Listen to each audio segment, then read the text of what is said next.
അപ്പോൾ കുക്കർ വിസിലടിക്കണ കേട്ടില്ലേ, കിഴങ്ങ് അടുപ്പത്ത് വെച്ചിട്ടുണ്ട് കേട്ടോ. ഒന്ന് മസാല ദോശയാണ് ബ്രേക്ക്ഫാസ്റ്റ് ആയിട്ട് ഉണ്ടാക്കുന്നത്. അപ്പോൾ അതിലേക്കുള്ള മസാലയാണ് കേട്ടോ റെഡിയാക്കി എടുക്കുന്നത്. സവാള, തക്കാളി, പച്ചമുളക് അതൊക്കെ ചോപ്പറിൽ ഇട്ടിട്ട് ഒന്ന് ചോപ്പ് ചെയ്തെടുത്തിട്ടുണ്ട്. പിന്നെ ഇതാ ഒരു ചട്ടി വെച്ച് കുറച്ച് വെളിച്ചെണ്ണ ഒഴിച്ചു കൊടുത്ത് അതിലേക്ക് പൊട്ടുകടലയും അതേപോലെ തന്നെ ഉഴുന്നും കടുക്, വറ്റൽമുളക്, കറിവേപ്പിൻ്റെ ഇലയൊക്കെ ഇട്ട് മൂപ്പിച്ചിട്ട് നമ്മൾ ചോപ്പ് ചെയ്ത് വെച്ച സവാളയും തക്കാളിയൊക്കെ ഇട്ടുകൊണ്ട് ഒന്ന് വഴറ്റിയെടുത്തിട്ടോ. പിന്നെ മഞ്ഞൾപ്പൊടി, ഉപ്പൊക്കെ ഇട്ട് കൊടുത്തു. പിന്നെ ഉരുളക്കിഴങ്ങ് വേവിച്ച് ഉടച്ച് വെച്ചിട്ടുണ്ട്, ഇനി അതും ചേർത്ത് കുറച്ച് വെള്ളം ഒഴിച്ചാണ്ട് മസാല സെറ്റാക്കി. പിന്നെ ഇതാ നമ്മളെ ദോശമാവ് തലേ ദിവസം തന്നെ റെഡിയാക്കി വെച്ചിട്ടുണ്ടായിന് കേട്ടോ. പിന്നെ ദോശച്ചട്ടിക്ക് വെച്ചാണ്ട് ഇതാ മസാല ദോശ റെഡിയാക്കി എടുത്തു. മസാല ദോശ ഈ ചൂടോട് കൂടിയിട്ട് കഴിക്കണം, അപ്പം നല്ല ടേസ്റ്റ് ആണല്ലേ. അപ്പം ഞാൻ രാവിലെ ബ്രേക്ക്ഫാസ്റ്റ് കഴിക്കുന്നതിൻ്റെ മുന്നേ നമ്മൾ സീഡ്സ് പൗഡർ കഴിക്കാറുണ്ട് കേട്ടോ. ന്യൂട്രി സീഡ്സ് പൗഡർ കേട്ടോ. നമ്മൾ ഇതിലേക്ക് ചേർക്കുന്ന സീഡ്സുകളാണ് ഇതൊക്കെ. സൺഫ്ലവർ സീഡ്, അതേപോലെ പംകിൻ സീഡ്, പിന്നെ ചിയ സീഡ്, അതേപോലെ തന്നെ ഫ്ലാക്സ് സീഡ്, അതുപോലെ തന്നെ മക്കാന. എനിക്ക് കിട്ടുന്ന സീഡ്സുകളൊക്കെ ചേർക്കലുണ്ട് കേട്ടോ. അപ്പോൾ കുറച്ച് ഏലക്കായ, നല്ല ജീരകം കൂടെ ചേർത്ത് കൊടുക്കലുണ്ട്, നല്ലൊരു ഫ്ലേവറൊക്കെ കിട്ടാൻ വേണ്ടിയിട്ട്. എന്നിട്ട് നല്ല രീതിയിൽ തന്നെ വറുത്ത് പൊടിച്ചിട്ടാണ് കേട്ടോ നമ്മൾ സീഡ്സ് ന്യൂട്രി പൗഡർ ഉണ്ടാക്കുന്നത്.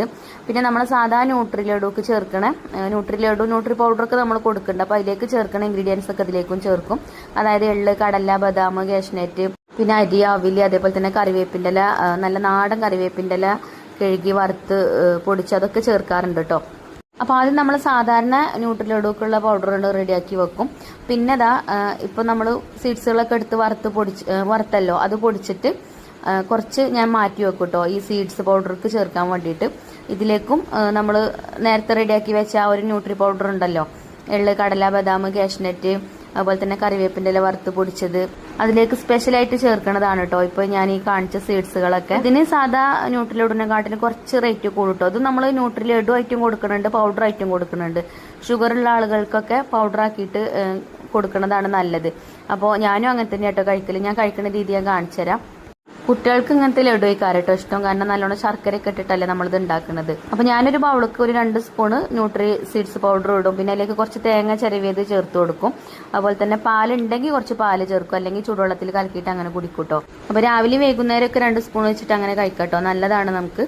പിന്നെ നമ്മുടെ കയ്യിലുള്ളത് ഇതാ വെളുത്തുള്ളി അച്ചാറുണ്ട്, അതേപോലെ തന്നെ ഫിഷ് അച്ചാറുണ്ട്, ബീഫ് അച്ചാറുണ്ട്, ചമ്മന്തിപ്പൊടി ഉണ്ട്. അപ്പോൾ ഒക്കെ ഹോം മെയ്ഡ് പ്രൊഡക്റ്റുകളാണ് കേട്ടോ നമ്മളെ കയ്യിലുള്ളതൊക്കെ.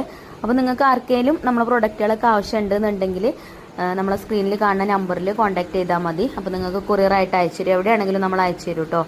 പിന്നെ യാതൊരുവിധ പ്രിസർവേറ്റീവ്സോ കെമിക്കലോ ഒന്നും ചേർക്കാതെ നമ്മളെ വീട്ടിലുണ്ടാക്കുന്ന ഐറ്റംസ് ആണ് കേട്ടോ ഒക്കെ. അതുകൊണ്ട് തന്നെ നമുക്ക് ഡെയിലി അത്യാവശ്യം നല്ല ഓർഡറും ഉണ്ട്. പിന്നെ അതുപോലെ തന്നെ വാങ്ങിച്ച ആളുകൾ തന്നെ പിന്നെ വീണ്ടും നമ്മളെ കയ്യിൽ നിന്ന് സാധനങ്ങളൊക്കെ വാങ്ങിക്കാറുണ്ട് കേട്ടോ. നിങ്ങൾക്ക് ആവശ്യമുണ്ടെങ്കിൽ നിങ്ങൾ ഓർഡർ ചെയ്തോളി.